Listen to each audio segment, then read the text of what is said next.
where's the checker? Right here. Hi. Your name? Roman Dial. Yeah, let me give you the leaders here. We've got Zinc in at 2050. We got Closer in at 2120. We got Tobin in at 2148. And we got Roman Dial in at 2250. And those are the 4 we have in here at Squentna. I can't believe Zinc's 2 hours ahead of me, though. That's incredible. He was 45 minutes ahead of me at the last one. I don't know how the hell he got that far ahead. Except, you know, I couldn't ride, and I had to ride my 2 lowest gears all the way from actually all the way from Big Sioux. You know, I could never get into high gear. Just from energy drain or constant off and on? That slip, that slip. Martha Kennedy, one of 5 women in the race, pulls in 5.5 hours behind the leader, Dave Zink. 2:38's your time in. You can leave any time after 8:38. What time is it? But for Nels and all the riders still out on the trail, time is an abstraction. The challenge for them is not the clock, but their own determination and physical reserves.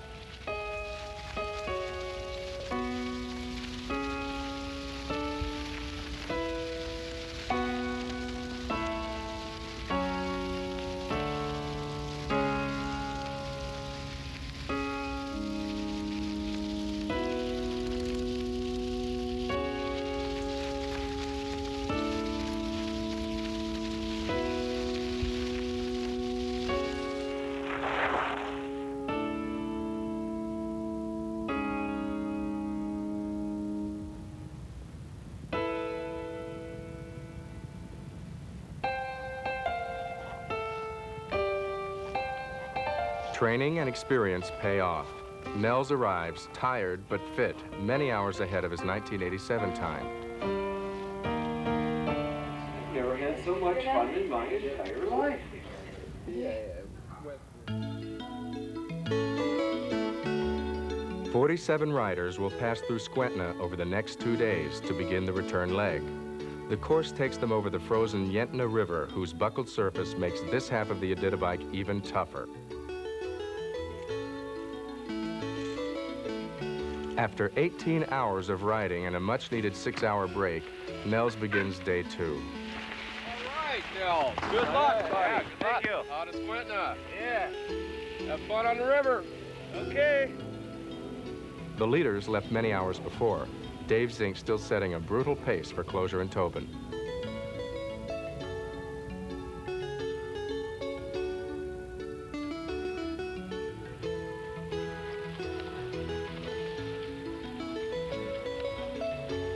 Today will be a telling day. The energy stores the riders have built up in their bodies during training are seriously depleted. This is the day many riders will hit the wall.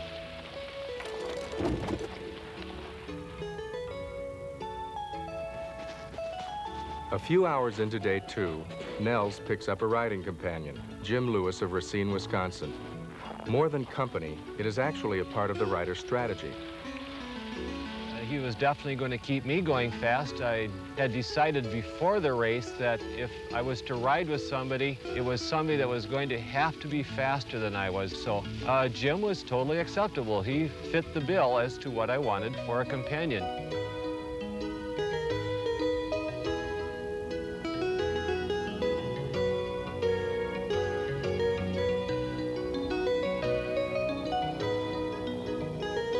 Yentna checkpoint, 142 miles into the race.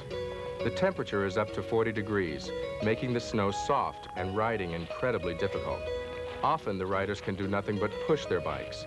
Yet the leaders, Dave Zink and Mike Closure, already past mile 170, continue to push themselves to the very limit.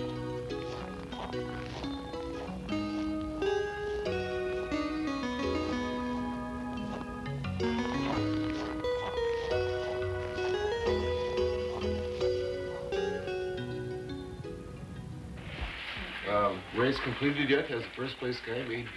No, they're out on the lake at Knick Lake, or close to it, but they're not there yet. Do you know who's in the lead? No, I don't at this time. I think it's team number, or biker number 2, I believe. I'm not sure. We make closure then. How about Dave Zink? Where's he Well, at? Dave Zink got sick. He was the first one into Sioux Station, but he got sick. And as far as I know, he's been flown out back to headquarters now. No, I didn't know that. But apparently he's okay.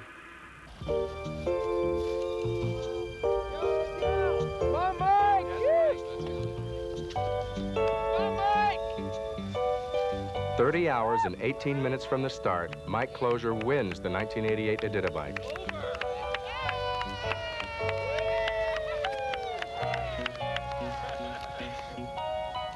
For Dave Zink, the pace he set proved to be his own undoing, and Closure was there to take advantage of it. Well, I hear the trail between here and Big Sioux is pretty good. It's probably about the best we've ridden so far, so that will make it pretty nice if it's good. Otherwise, it's just murder pushing. It's so taxing. Getting pretty tired now.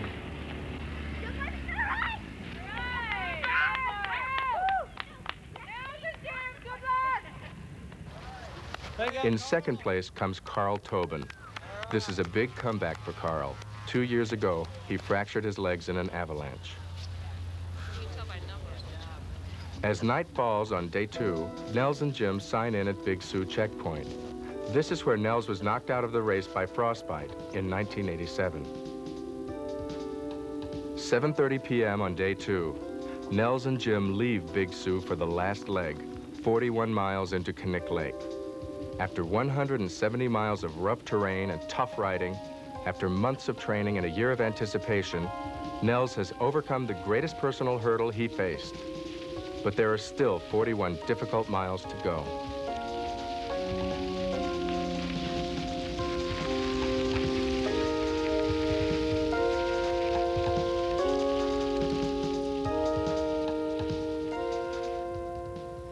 Go through the sign, through the sign. There you go. Martha Kennedy places first among the women and 8th place overall at 35 hours, 35 minutes.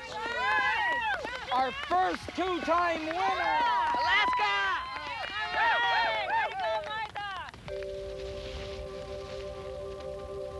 The first place that Jim had trouble was very, very, very late in the race. It was out of the last checkpoint heading for the finish line, the last checkpoint being Big Sioux Station.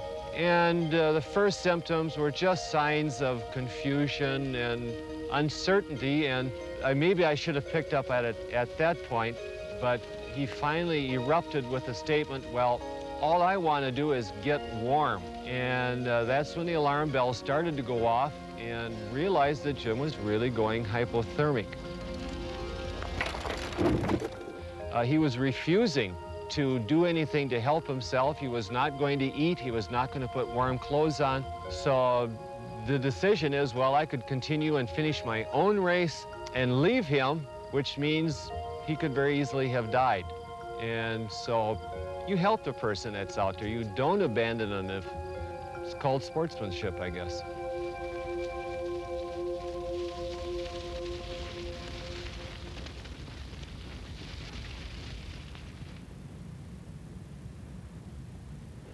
The guy that Nels was racing with is disoriented and getting goofed up, so they kind of elected to go back to Big Sioux and they're staying the night there.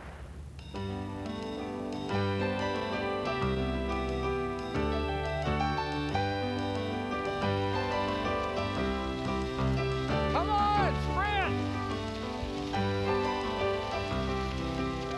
The struggle is unbelievable, and finally you're there and it's over with, and it's just total relief, total self-satisfaction. I mean, you're so satisfied with yourself, and everything is forgotten, and it's just great, just total happiness. It's not the person that finishes first that wins, it's everybody that finishes is the winner of this one.